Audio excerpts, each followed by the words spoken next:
All right, we're gonna get started. So we have 45 minutes. I'm Shafkat. Very nice to meet you guys. For those of you who are still, there's some room in the front. Wow, packed house. I think all of you guys are here to listen to what Mary has to say. So I'm gonna just tee it up. So I have about 5 minutes just to provide some context. And then I'm going to hand it over to Mary, who's wearing the most badass suit possible. And she is a boss, so she's gonna talk about what they're up to at GE Healthcare. Do you want to just introduce yourself, maybe one sentence? I'm Mary Latier. I'm the head of global content at GE Healthcare, leading a transition to content marketing, leveraging our new digital channel. Awesome. So just a couple slides about NewsCred, just so you guys have some context. We're the leader in enterprise content marketing. That's probably how you know us as a content marketing platform. We have about 200 customers. Most of our customers are pretty complex in that they have multiple products, multiple lines of business, often in many markets.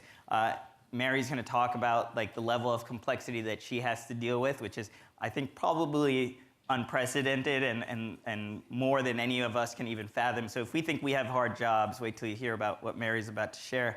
But what we do is we help bring these marketing organizations and marketing teams together. So our mission is to unleash the potential of marketing teams and really unify these teams through a combination of our software and our content offerings and our service offerings.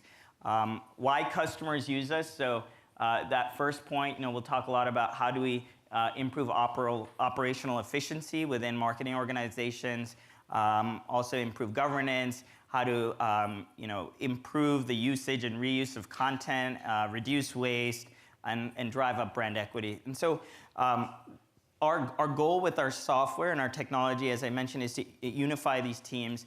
And it's not just for unifying teams around the notion of content or content marketing, but also you'll hear us talk about integrated campaigns and integrated planning. So we have two use cases. Some of our customers are really focused on kind of how can they improve the content operation within their organizations, and others come to us because they want to transform how they work, break down silos, provide better visibility across the marketing org, and help with more integrated and strategic campaign planning. So we have both those use cases, and you'll see Mary will, I think, weave kind of both of those, and you'll see where the two intersect. Just a couple points on why this is important. So we think creating meaningful marketing is harder than ever before.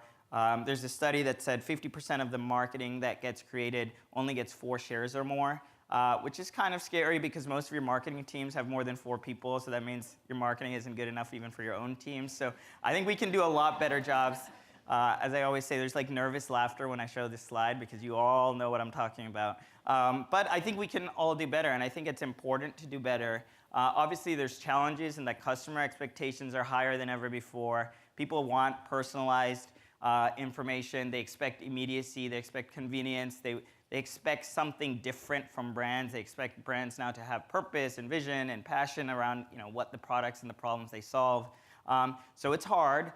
The number of touch points have exploded. So one of the reasons why we even built this software, what we call our integrated marketing edition of our software, is to help kind of simplify this customer experience, because now we're creating content for so many different channels, and almost every touch point a brand has with the consumer, there's content being exchanged, right? Whether it's an asset that a sales guy is showing their customer, or if it's an ad that's running on TV or something in the subway or on social channels, it's all content of some sort, right? Even if it's not content marketing, it's marketing content that gets kind of exchanged between brand and buyer.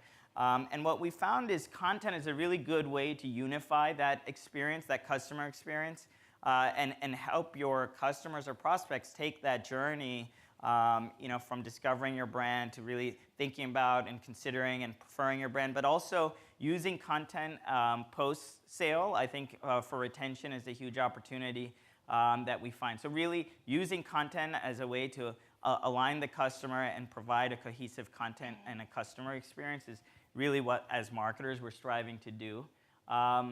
Most of the marketing organizations that we see, and GE is going to be a good example, there's often silos that we need to overcome, right? And that's a big mission that we talk about. And I think some of it is just historically, marketing departments have often been organized as channel teams. Someone somewhere thought that was a great idea, and we'll just specialize per channel. But what that's created, at least this is my belief, is even unintentionally, it's created some level of competition because each channel team is focused on their own metrics, their own goals, their own strategies. And so when you think about it, it starts to become very product-centric or company-centric, or even channel-centric versus really thinking holistically about the customer. Because customers don't buy through channels, they buy from a company and from a holistic brand experience that they have with the company. And another repercussion of those channels is content gets wasted a lot. And this is my favorite. There's a McKinsey study from a few years back. It says marketers spend most of their time doing work about work, right? So that means we spend all our time updating status sheets, updating spreadsheets, responding to emails in meetings, responding to status requests. Oh, inbound work comes in from other parts of the org, and they keep pinging us, hey, have you finished this one-sheeter yet? Have you finished this one-sheeter yet? And this is how we spend our time, and only 40% of our time is actually spent on our functional role. So how can we use software to solve this problem? That's our mission. That's why we exist. I'm going to hand it over to Mary because I think her slides are a lot more interesting, where she's going to break down how they solve this problem through process, people, and platform. So without further ado, and I'll chime in and maybe ask some questions and nudge, but she's a star, so I'm going to hand over to Mary. Thank you, Mary. I hope I can live up to his expectations. So when GE Healthcare met NewsCred, we actually initially engaged with NewsCred because we needed to fill a gap in our content. We were very product-centric in the content that we produced. So we engaged with NewsCred to fill that gap, build some thought leadership content, start blogging. But we quickly realized what we needed to do was much, much more transformational. When we really started to look at content and campaigning, we recognized the channel silos that Shafqat mentioned, but on top of that, we had silos by franchise or business unit, and then due to the regulated nature of our business, and on top of that, regions and countries. So siloed every which way, and content happening in all of those places. Marketers weren't collaborating on ideation, they weren't sharing content. There was no place to keep all of that content and coordinate it. One of my CMO's favorite lines is, and has been, content is everywhere, but it's nowhere. And campaign performance was rarely evaluated, right? You're doing the task, moving on to the next thing, and not stopping to think about, how did that go? How should that impact what we do next? And then, of course, as you heard me say, a lot of what we were doing was product focused. We're really good at product content and talking about the speeds and the feeds of that CT scan or that MR, but what really matters to the customer, and how do we make that more customer-centric based on persona? And quite frankly, most of our businesses are talking to the same persona, so we're competing with ourselves for the attention of that hospital system or the radiologist. So how did we shift? How do we shift GE Healthcare to a more customer-centric model to do this at scale and really maximize our efforts? We're on the journey. We partnered with NewsCred not just to build that thought leadership content, but we built these two mandates. We said we want to centralize these multiple teams and execute marketing campaigns while creating an optimal experience for the customer. So content across every touch point in that journey, from awareness to purchase to loyalty. And we want to streamline content distribution and increase our ability to measure that performance and connect that measurement to revenue. It's really great that you had 10 clicks or 2 people opened to that email campaign, but what did that really mean? Were they people that we wanted to open those campaigns? Eric, just to set maybe some context, how big is the scale of the marketing org that you're talking about? It's probably about 1,000 people overall in marketing for GE Healthcare. So I'm working across 5 franchises. Each of those franchises can have multiple business units, and then what I would call 4 super regions. So EMEA, the Americas, Asia. What's the 4th one? I'm forgetting. Please don't hold me. 3 super regions that then break down, obviously to countries. So if you just think about our digital channel, we just launched a new website, a web property that will go live in 35 different countries. So 35 localized versions of that site. So we recognized that we had a lot of work to do. Process, people, and platform really play into this transformation, and certainly the platform that we're going to talk about today is key to this. But if you don't have the processes and you don't have the people alignment and the top-down buy-in, and in my case, sideways and upwards buy-in, you're really not going to get anywhere. So we knew we had to build a foundation for that success. And keep in mind, I sit at what you would consider probably the corporate level in GE Healthcare. I do not have any direct reports. So all of the work that I'm doing today is by horizontal team, influencing the matrix and driving change through collaboration. So we picked 5 focus areas. I'm going to build them so you can see them. We knew that we have a lot going on in the organization. We have a lot of new marketing technology. We want to optimize that content workflow. We want to be better all the way from ideating to measuring. So how do we do that with our tech stack and really leverage that effectively?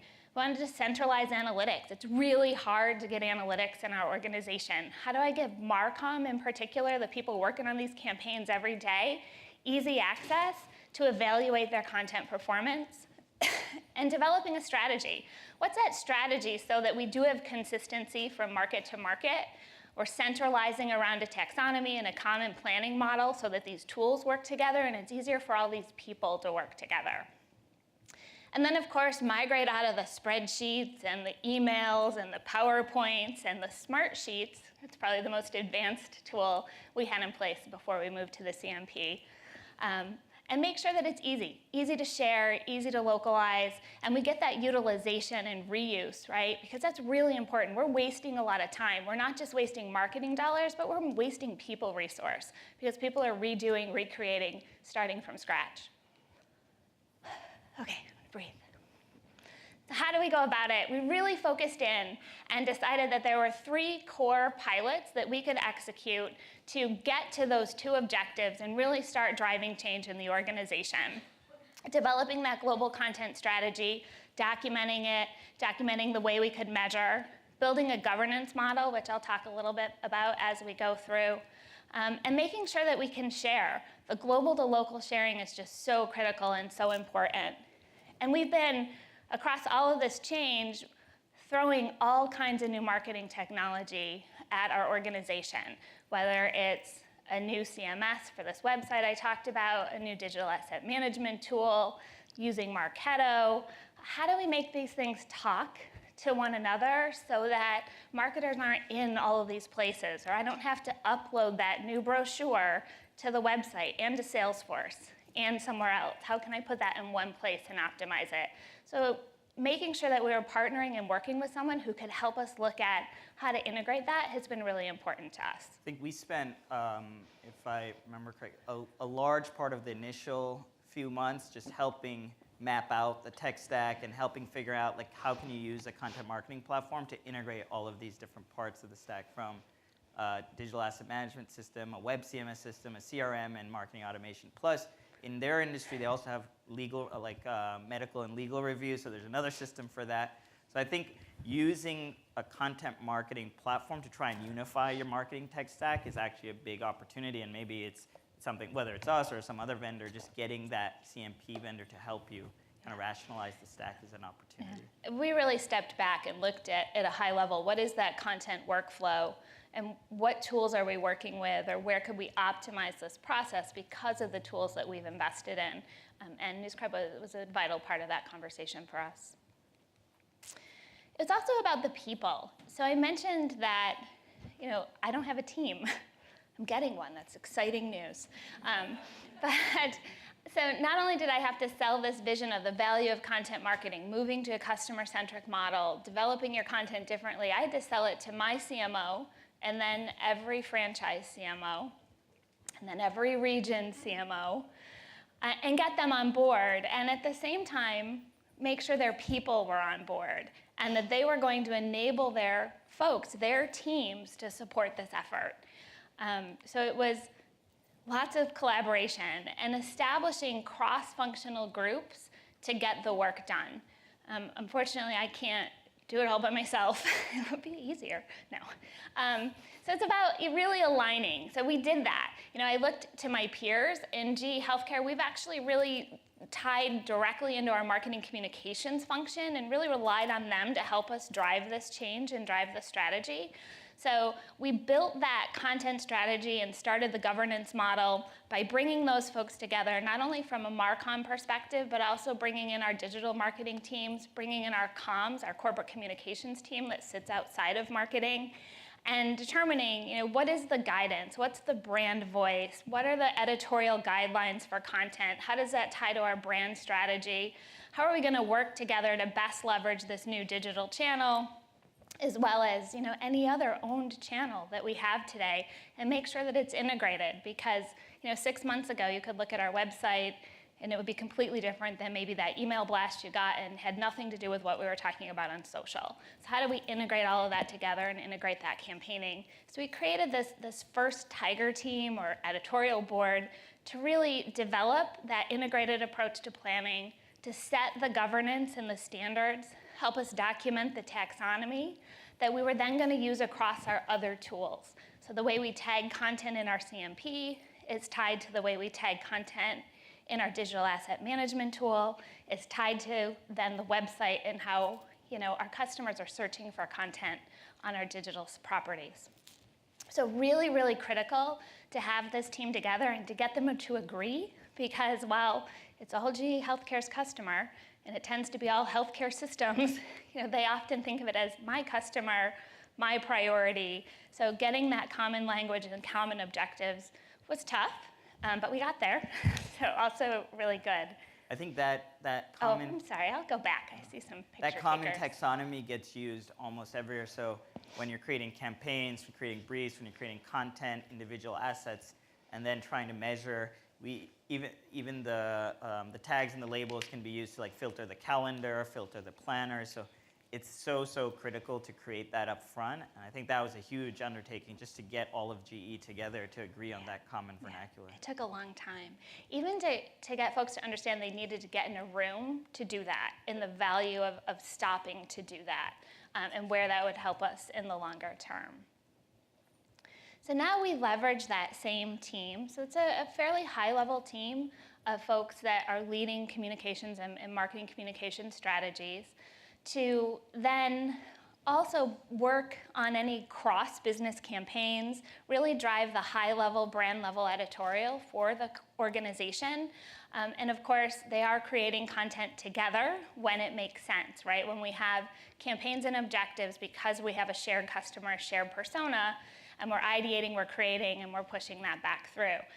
We now sit kind of at this higher level. I call it the Uber editorial board when we talk about it inside the organization. But we have to execute at scale. So these teams exist within our regions now. They're starting to exist within our franchises. And they're smaller teams. So insights.gehealthcare.com is our blog. We have a core team that's developing content just for that blog, that's meeting in a similar way, talking about the standards, the personas, the publishing cadence, looking at the performance of that at a very small scale. And then we have that Uber team looking at the performance at a very high level scale of major initiatives and major campaigns and activities going on in the organization. And of course, the platform. We couldn't have done any of this without having something behind it, right? If we were all still working in our smart sheets that were different, or in our PowerPoints or box folders, we needed to move to this integrated model. And that's what's really great about the CMP. It allows us to plan those campaigns at the campaign level all the way down to that individual tactic level. And it gives a visibility so that someone could be in France building out a campaign, yet someone in Africa can find it. One of the great examples, a year ago, we had a campaign run in the US and it also ran in Europe. It was called Because She Needs to Know. It was a really great campaign about women's health. And someone actually in Africa saw it. They saw a digital ad and they wanted the campaign. It took them 3 weeks to find out who the original marketer was that developed that campaign. 3 weeks of emails and phone calls and being bounced around the organization to then get to the person who had to connect them to an agency to get access to the files. So just a lot of lost time. Whereas today, we have this global visibility. By the way, I just realized something. If you go back one slide, Yeah. so this is our campaign screen where you can see you set up the brief, there's tasks, activities, etc. On the top right, it says owner. Yeah. We actually didn't have that there when Mary and GE Healthcare first onboarded. Like, we had the concept of owner, but it wasn't displayed. And I remember Mary was like, you need to show the owner, you need to show the owner. And I just realized why you were saying that, and now it's just... That's why. That's exactly why. So it's just really easy. You get that global visibility of the calendar. You get a look at what might be coming, what's being done, and the shared assets. It's just really huge. So today, they should pick up on the idea that this, because you need to know campaign is coming, because we have the editorial board in place in the cross-divisional teams. But if they didn't, and for some reason, I'm going to jump ahead a couple slides.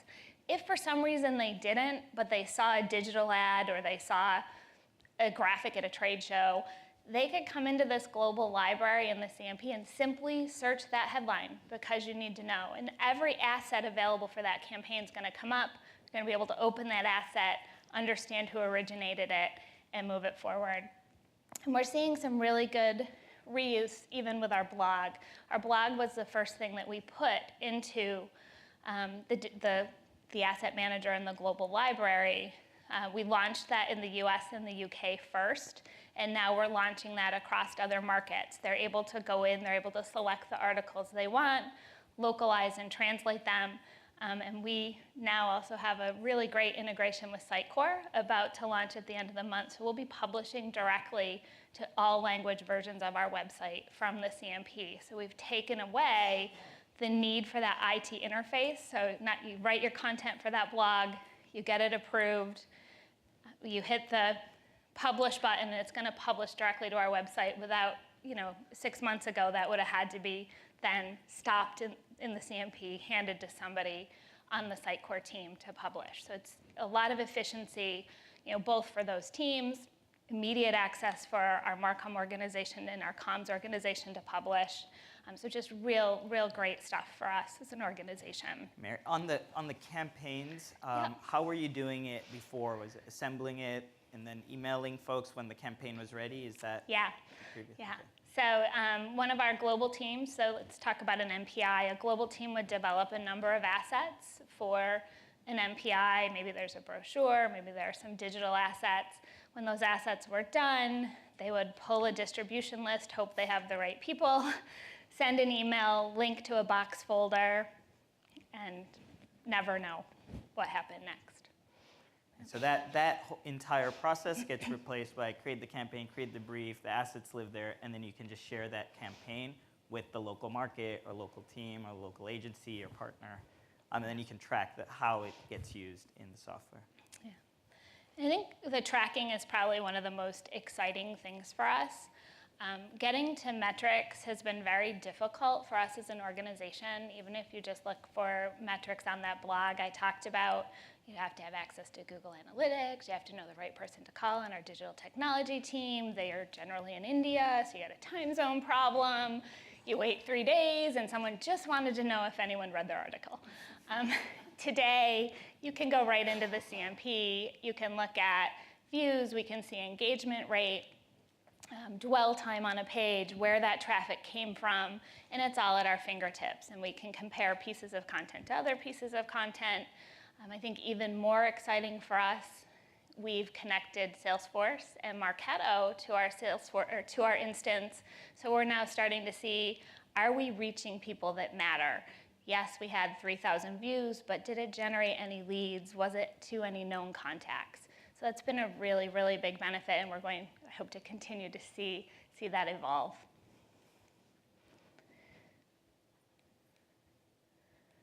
I feel like I talked way too fast today, so I'm sorry. That's good. That. We have time for Q&A. So.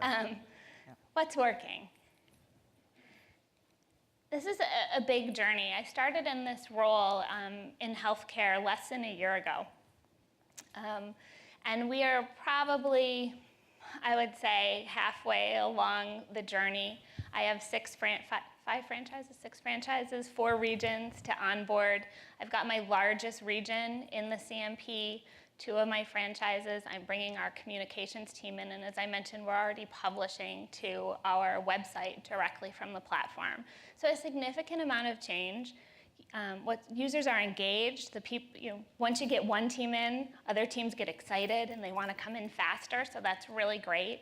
And the library and the sharing of content has just improved and increased our marketers' efficiency significantly. I think our challenges are, really, we underestimated the change management aspect of this. How we did that, I'm not sure. It's a huge organization.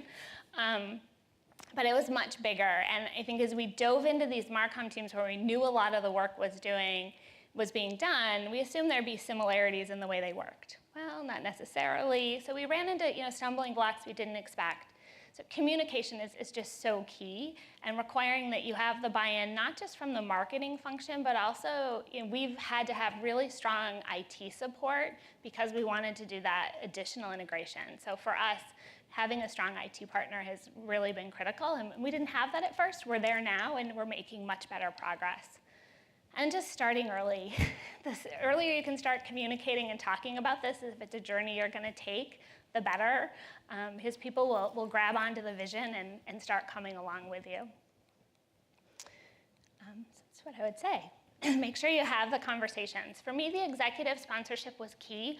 But if I didn't have the buy-in from my peers, I would have never gotten this off the ground. So it was almost more important in my case to get that peer-to-peer buy-in and support for this process. And make sure you identify all the right stakeholders who should be involved so that you can really look at this workflow and determine how you can maximize it. I think on that point, a lot of our customers try and implement workflows. So obviously a big part of what our CMP does is workflow. They try to implement workflow solutions without first determining what their actual business workflows are, business processes are in the real world, like inside their organizations. I think no amount of technology will solve the problem if you can't first identify like what are those workflows that you have, and being able to document them will make any implementation of software a lot easier. Yeah. And then for us, it was really important to look at that tech stack. We'd made a pretty significant investment across the technology, and it's just so much more efficient for us now and will continue to be. So this is a fantastic library within the CMP, but we're actually looking to integrate it, for instance, with our digital asset tool. So the CMP will just look into that digital asset tool. So that's the one place that then feeds everything in our ecosystem, including our planning system, which is really exciting for us as an organization. Big change. So gone are the days of box folders, or that's buried at some agency, or we don't have any history of it because an agency created it and we never got the original files. Really all of that starts to go away as you move forward and have this centralized place for your creation and planning. You start to have a great place for your institutional history. That last point is actually really important, this notion of institutional memory. Because people may ask, why do you need a tool? We've been doing fine in using email as our workflow, our inboxes as our store. There is no institutional memory, to her point. Someone leaves, someone's out, someone's on maternity leave, or new people join. They're starting from scratch, whereas if it's all in a centralized system, when you show up on day one, the campaign briefs are there, the background, and it's like how this asset got created, it's all there. You can look at the history. So there's so much institutional memory that gets stored in a centralized location versus in your inbox, which essentially disappears when you're not there. So I think that's a good way to also pitch it into the CMO or execs as to why this is important to get out of the old way of working. I think the other key point is the work management. Prior to joining at the healthcare level, I ran marketing communications for the life sciences business of GE Healthcare, and I implemented a CMP there as well. It was life-changing. When I inherited that team, there was no plan. Everyone was working differently. I had a global team, That some of them had PowerPoints that they would bring to their one-on-ones to show me what they were working on. Some of them had Excels. I was like, what is going on? And all their marketing directors were asking for stuff. So once we put it in a system, we could see the full view. We knew exactly what was happening. If someone, to Chef Cut's point, was going on vacation, we could reassign things to someone else on the team, so work didn't get lost. It really did, as a manager of a direct team, it changed my life. And I see where we're headed here in GE Healthcare is even bigger because of the implementation and connections with our other systems and the analytic capabilities. We really excited. We're taking it to quite a different level. Whew. So I think we're going to open it up for questions. We covered a lot, so we have Anthony running the mic, and we'll just start over there and then come here. Thank you. Hello? It's on? Yeah. Okay. So in B2B, one of the common problems around the content is you have pure marketing content or content that's really just using digital, but then you have content that's delivered through a sales channel or a partner channel, right? That could be solely delivered through that channel or delivered also through the web or other areas, right? Mm-hmm. So how is your system taking into account not just a single repository for a marketing piece of content or content that's being used in content marketing, but the fact that that content could actually be used solely by a sales team, solely by a partner team, in combination with other channels, and perhaps a social channel on top of that, right? The B2B problem is it suddenly becomes the syndication problem where you now have multiple single repositories. I see that problem all the time. We have a marketing content repository, yeah, but where's the sales stuff go? We have a sales repository, yeah, but where's the stuff that sales use that the website also uses, right? So how do you deal with that problem? Yeah, so I can address it from a GE Healthcare perspective, which touches on the CMP. So yeah, I'll give a general answer, but why don't you go with GE We have the first. exact same problem and all kinds of tool sets, right? So we are trying to tackle it. As I look at the content workflow, it goes from ideation to creation. We have this crazy approval step to distribution, and then obviously performance, and then it comes back around, right? So we're really looking at our regional Marcom teams and our global Marcom teams. Region in particular is where we see a lot of that sales content being created. So by moving to this campaign model and thinking about integrated campaigns, an integrated campaign could be a PowerPoint presentation that's going to sales, a web page that supports a product launch, graphics for a trade show. So it could be offline and online content that the Marcom and marketing and sales teams are creating within the CMP, getting approved within the CMP, and that final piece, it may go and be published on our website. It may go and actually be pushed to ShowPad, which is our sales enablement tool, or it could be printed and be a graphic at RSNA. But because we are connecting our content ecosystem, all of those pieces, the creation, where all of it in the background is sitting in our digital asset management system.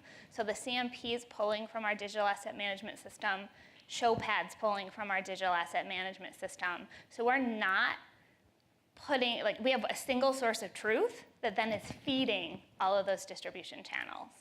It's taken us a long time, and we're still getting there, but that's our vision. I don't know if that helps. And I think generically across our customer base, similar, we see the CMP in almost every B2B example is connected to some sales enablement platform, whether it's a Seismic or a ShowPad or a HighSpot. I mean, there's a bunch of them. We also often are publishing content directly to Salesforce, to CRM. So like Salesforce itself, we have a module inside of Salesforce, but there's other Salesforce libraries, et cetera. So I think to Mary's point, in that content process or life cycle, distribution to a sales enablement or a sales environment is very, very common use. In terms of the digital asset management, I'm sure people have a variety of situations that they're dealing with. I'd say about half our customers have an enterprise-wide DAM that was selected by IT that every function uses. So like at GE, they have one of those. And so it's really important for the CMP to like interoperate and have bidirectional, like assets can go in or assets can get pulled out, and so the two remain in sync. About the other half, the marketing teams themselves just use our library as the digital asset management, because marketers don't necessarily need, they don't have billions of files that they're storing. They just need something that's really easy to search, easy to find, easy to action at the same point of where like, you don't want to go into a separate tool, download it, come back into the CMP, upload it, and start doing work. So about half our customers do all of that in our tool. So, and the other half have an enterprise DAM. And I've done both. In the past, I've worked directly in a CMP library, but just because of the nature of our business, then we have that digital asset tool. Yeah. I guess out of curiosity, and maybe more so for you, Sure. because you're bigger. But for Arnie, do you find, in addition to marketing, that the BDs, business developers, the subject matter experts that are creating content on their own in a local office around the globe, are they also using the digital asset? I mean, even at GE, but certainly across our customer base, the creators, people who are creating some sort of marketing asset, range from like bloggers and journalists to subject matter experts, BD people. Product marketing is a very common use case of users in the software who are creating more collateral. Field marketing, creating sales enablement content. So yeah, it can be created anywhere. Often outside partners and agencies are users in the CMP creating that content. On the partner or agency side, I think someone else may have mentioned it, a very common use case is also to bring your partners and agencies in and collaborate with them. So folks outside the building, it's not just a tool to communicate and break down silos within your marketing org, but it could be if you have partners and agencies that you want to bring in. So as a follow-on, so are the subject matter experts or the business development people, could they also use the NewsCred DAM? Yeah, absolutely, they can. It's really an organizational decision. In some SMEs, I don't know, in GE Healthcare, do the SMEs probably don't love using technology sometimes, so maybe someone has to ghostwrite or write for them, or we can upload Word docs. I don't know how the SMEs are at GE. We have all of those scenarios happening today. We have internal folks creating content in the CMP. We have agencies. We have NewsCred writers creating content for us. So, yeah, we're working through all of that today. Here. Yeah, we have time. We have 8 more minutes. I'm really curious about your capability of getting buy-in from the C-level executives and whatnot into this whole project. You didn't really share like an implementation timeline, which I'm so curious about because it's such a big organization. We could talk about that after. But I want to know if NewsCred has a way a view into productivity levels when communicating the ROI in implementing this tool. Have you guys been able to share that information back up? What has that been like? You want to take it? Yeah, you can. So yeah, we measure, so when we talk about measurement, Mary was mentioning analytics, we measure it in 2 ways. So one is performance, which is a lot of what Mary was talking about, like how is the marketing assets or content performing and driving leads and ROI, et cetera. And then there's operational analytics, which is a completely different set of metrics that we track, which is around productivity and efficiency. So like how much, like what's the volume of assets being created for what persona, what target, does it align with the strategy? How long does work take to get done? Is it taking less time? How much is there in terms of like reworking, sendbacks, and the workflow? So we have an entire set of operational metrics. I think it's still early. Like you have to collect enough to actually make determinations and trends to like really report up. But we have, we do QBRs. We're actually planning one with the CMO of GE Healthcare right now to report back some of those metrics. He's super bought in. Obviously, CMOs are busy, but I think Mary has a good relationship with the CMO. I don't know if you want to add anything on the exec buy-in. And that QBR in our organization is not just with my CMO, but it's with business and region CMOs as well. So there'll be a team of CMOs that we're presenting to next month. But I think that's critical. We were on a digital transformation, right? Really trying to improve that digital journey. And myself and some others in the leadership team convinced our leadership that our CMO and others, that you can't go on this digital transformation without content. Content is the fuel for that. I joined in this role in July of last year. I shifted the partnership with NewsCred to these objectives in around the September-October timeframe. And I am on track to have the CMP implemented across all franchises and regions by the end of 2019. So there's a timeline. So a little aggressive. Ambitious It's timeline. aggressive. So, but I think we can hit it. Is there another question? I see one back here. Yeah. So I have a question. Have you found that this particular system has helped you? So you think about global pushing down to local, but does local programs that's running locally in another market are you able to surface what's working really well and either see that and then bring it into your programs, or other markets can learn from maybe something that's working really well in EMEA might also work well in Canada or somewhere else, or in Australia? And have you found that that's really helped the sharing? Yeah, and actually that was a really critical capability when we came to NewsCred. We went in with this idea of we wanted to share global to local, and my teams came back and said, great idea, Mary, but how can they help us share local to other local regions? So we are working through that and making that happen, because it does in our organization. So for instance, RSNA is our biggest show of the year. It's a very US-centric event, but then it's picked up and used for ECR in Europe and an equivalent in China. So absolutely, that bi-directional sharing is happening now much easier, because again, it was, send an email and hope that somebody remembers, because that show happened in November. Mine doesn't happen until, remember who sent it to me and where I can find that stuff.